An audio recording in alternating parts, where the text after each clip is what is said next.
Like WD-40, it'll just make them seal up a bit better, I hope. Worked out for about an hour and went back to the car. Wanted to start it up, but because it's not tuned yet, it does sometimes struggle to start. But luckily I always drive with quick start or just brake cleaner.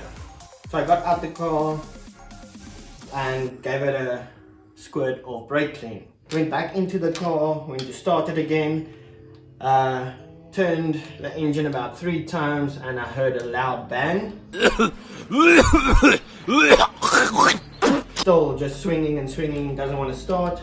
So I thought, okay, give it some more brake cleaner. Got out the car again, sprayed it, some brake clean. Now remember, this is in public, there's people around and I'm struggling with my car. Tried it again and it started. But without me knowing, the first backfire made this whole intake manifold pop off. Only the one front pipe I think was still on. So the way the ECU works is with manifold pressure and RPM signal from the crank. The second time there was no pop or anything, but I did spray it some brake clean. So it did start up, but it got all the air.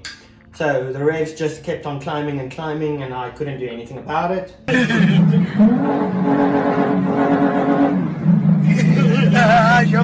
But it made one hell of a noise and I just shut off the car and I had to walk home.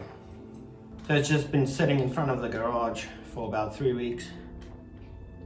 Not driving, but now it should be able to start because I would like to turn it around and get the back of the car in here so that I can work on the fuel system. So yes, this isn't the best looking manifold, but it'll work for now. I will definitely rebuild it later on. And it's the same with the fuel cell. It's not even in the car yet and I already want to change so many things that I'll have to rebuild it. There we go. So intake manifold's back on, injectors are back on. Should be able to run now.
So I've been building some brackets and doing some work on the fuel cell, but we found a problem on the W204 and I'm pretty sure that needs to be looked at pretty soon. So I need to get my car out of here so I can get that one in here and we can sort that out. I was really hoping to get this done in this video, but I guess it'll just have to wait for the next video.